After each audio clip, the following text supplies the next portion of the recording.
All right, today I'm going to show you how to open a sliding door. Right here I have a sliding door, glass door, and I'm going to show you how to open it. But before we get started, can you give me a thumbs up as well as subscribe to my channel if you find this video helpful in any way.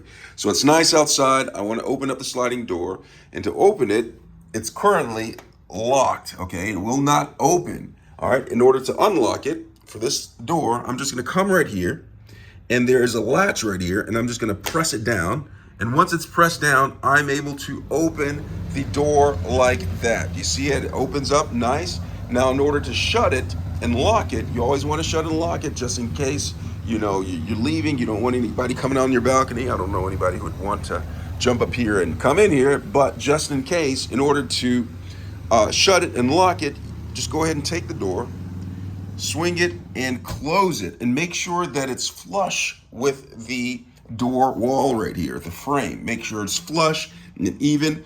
That way you can apply the lock, because if it's not closed all the way, the lock will not lock properly. All right, so it's closed, and now I'm just going to take the same lever and I'm just going to pull up right there, and look, the door is locked right there. And that's how you open and close a sliding door, lock it and unlock it. Hope this was helpful. Thanks a lot for watching.